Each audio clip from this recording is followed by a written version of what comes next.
Guyana is known for its natural splendor and is a country teeming with potential with its vast natural resources. A country with such beauty and untapped potential is bound to attract attention, some of which may not be favorable to our interests. On this episode of Government in Action, we bring you insight into key details on the Guyana-Venezuela border controversy. Our mighty Esequibo has been the heart of an age-old controversy with Venezuela, which spans over 170 years, beginning in the year 1840, when the British government felt it was necessary to demarcate Guyana's borders. German surveyor Robert Schomburg, on request from the British government, was hired to conduct a survey on the western boundary of the territory. Schomburg's line of demarcation was rejected by Venezuela and sparked a controversy that continued until 1894. In 1899, an arbitral tribunal representing both British Guyana and Venezuela described clearly the boundary between the two countries, resulting in an agreement which presumably put the issue to rest.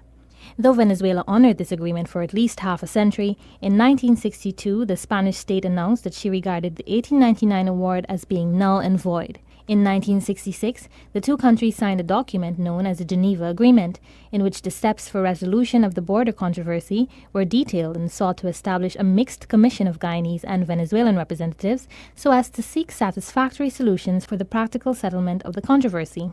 It has been 50 years since the signing of the agreement, yet Venezuela remains vigilant in its claims.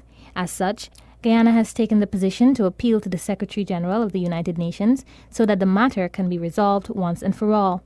On a foreign policy panel discussion regarding the border controversy, Minister of Foreign Affairs Mr. Carl Greenidge explained that after years of no results, it is time for international law to take its course. The Secretary-General has the power to choose a means to resolve the matter if the two sides can't agree. What he has been doing, or what Secretaries-General have been doing since 1982, is to identify persons as representatives of the Secretary-General to speak with the two sides, to facilitate dialogue, to facilitate cooperation, and mechanisms that can eventually eliminate the controversy. In fact, all of those have failed. All have failed. Nothing has come out of it. As a matter of fact, at the end of that process, we have a situation in which Venezuela is occupying parts of Guyana, in which Venezuelan troops have crossed the borders, Venezuelan politicians have crossed the borders, Venezuela's aircraft have overflown Guyana. They've fired military and destructive weapons on Guyanese, including causing death, and they have seized vessels operating in Guyana's EEZ. Sir Sridhar Ramphal, who among his many posts has served as both Minister of Foreign Affairs and Minister of State to Guyana during his active years and has played a great many roles in relation to Venezuelan border aggression, gave some insight into the controversy. Commenting on the state of affairs as Guyana continually attempted to protect its territory from Venezuela, Sir Ramphal noted that from the time he became acquainted with the matter in 1965, his experience was that Venezuela was as aggressive in their claims back then as they were in their most recent attempts. They were particularly strong in the actions that they took. Guyana approached the whole matter with an expectation that with independence, Venezuela would be less obstreperous than they were with the British. They would be more a good neighbor. And Guyana held out the hand of friendship to Venezuela. But it was not to be. In his post as Minister of State at the time, Sir Ramphal was part of a group including then-President Lyndon Forbes Burnham and foreign ministers of both Great Britain and Venezuela that signed on to the Geneva Agreement. It's a little remarkable to reflect on the fact that this episode, that was the birth of Guyana, is 50 years old. And Venezuela, over all that time, has cultivated the myth that the Esequibo region was stolen by the British and is really part of Venezuela. So a whole generation of people, of Venezuelans, has grown up in the belief And I think they genuinely do believe, because they've been told this from infancy, that Venezuela is right.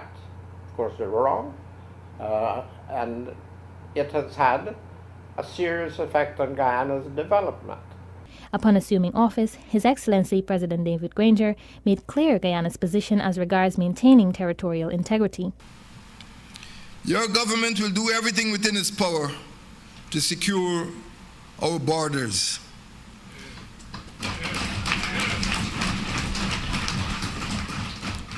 We aim at playing a leading role in regional affairs, using our presence on the South American continent and our membership of the Caribbean Community, the Organization of American States, the Union of South American Nations, to re-engage our neighbors and resolve the major regional security and economic challenges which confront us.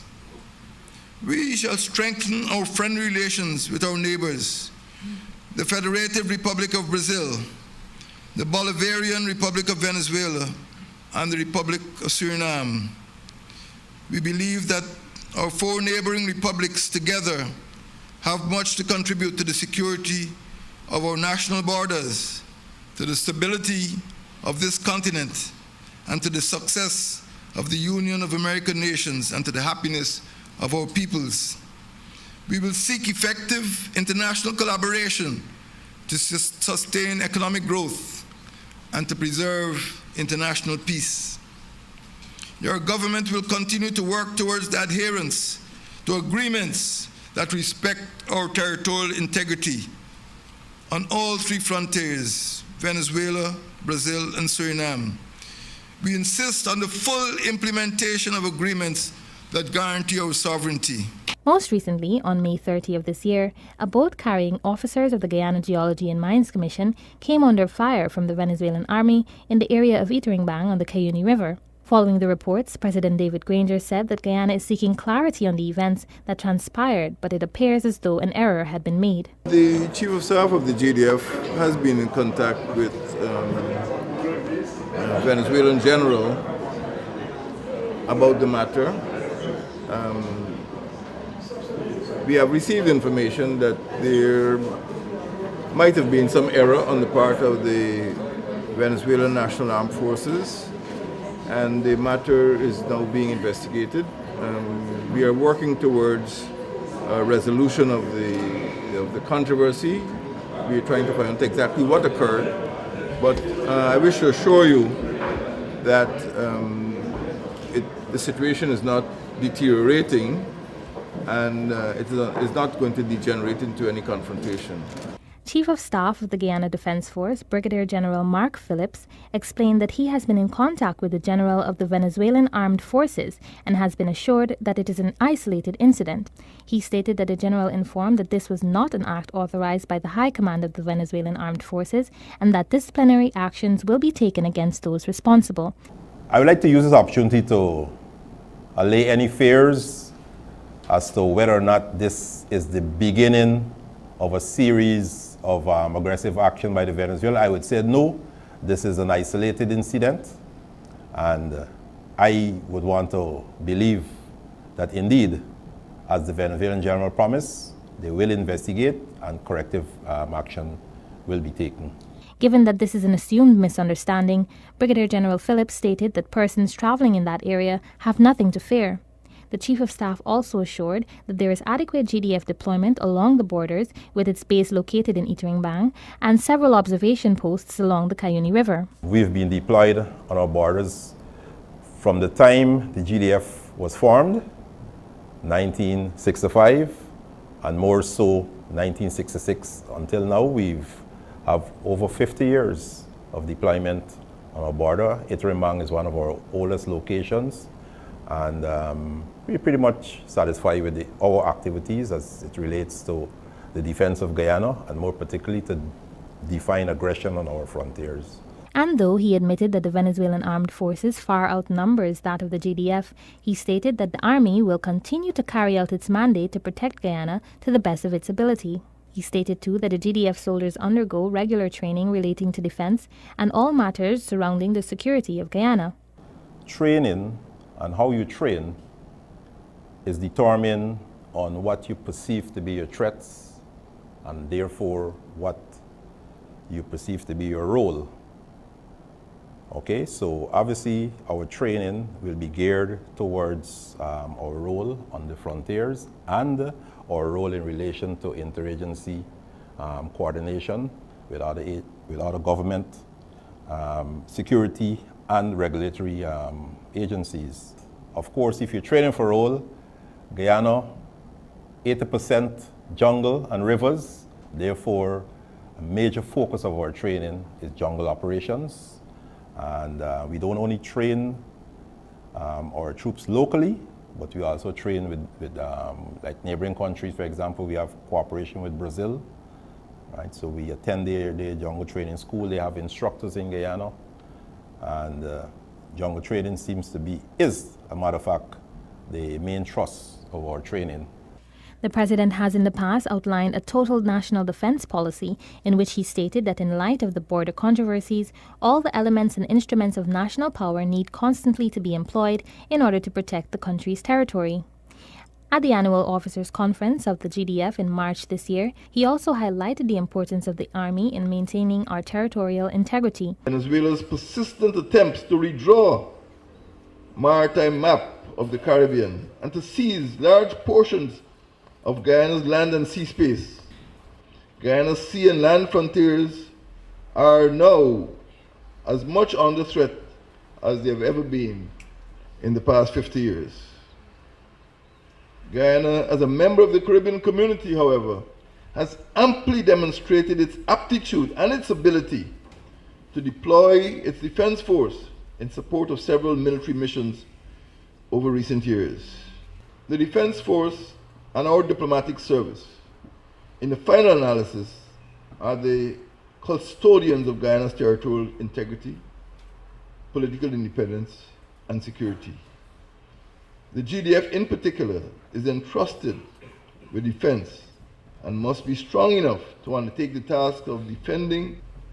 Guyana needs a well-commanded, well-trained, and well-equipped defense force.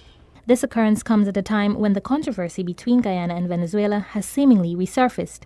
In February of this year, while addressing the National Assembly during budget debates, Minister of Foreign Affairs Mr. Carl Greenidge stated that Guyana totally rejects the backhanded attempts of Venezuela to despoil Guyana of her rights. The minister was responding to a statement made to the United Nations by Venezuela, ratifying its rights to the Esequibo. Venezuela's behavior towards Guyana is a festering wound to peace and development in our region, and an affront to the rule of law in the world. It must be healed by a process of law. The Ministry of Foreign Affairs and other bodies have sought to sensitize the public on key facts about the border controversy so as to raise public awareness and to reinforce in Guyanese a sense of ownership of our land. Text messages, advertisements and websites have been established with significant amounts of information about the border controversy. Moreover, on the cusp of Guyana's 50th independence anniversary and the 50th independence of the signing of the Geneva Agreement, holding fast to our territorial rights also becomes a matter of nationhood and cultural preservation. From a cultural perspective, there have also been persons who have attempted to instill that sense of nationhood through a more approachable means.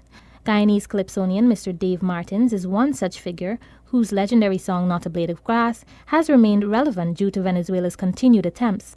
Speaking on the origin of his song in a Stabroek News article dated July 29, 2012, Mr. Martins explained that the idea was birthed in the 1970s when the border controversy was rife. As the inspiration for the catchy lyrics, Mr. Martins said, "The Indians spoke about his people's love for their land, that they would not give up the river, not one buffalo, not one valley, not even one blade of grass. In a flash it hit me. That was the way to write the border song. It should talk about Guyanese love for Guyana and not mention Venezuela at all." Today, Not a Blade of Grass has become a type of anthem, having been covered by several young Guyanese artists aiming to pay tribute to their country and stand by their responsibility in acknowledging ownership of their land. No, we ain't giving up no mountain, and we ain't giving up no tree, we ain't giving up no river that belong to we. Not the one blue sake, not one rice grain,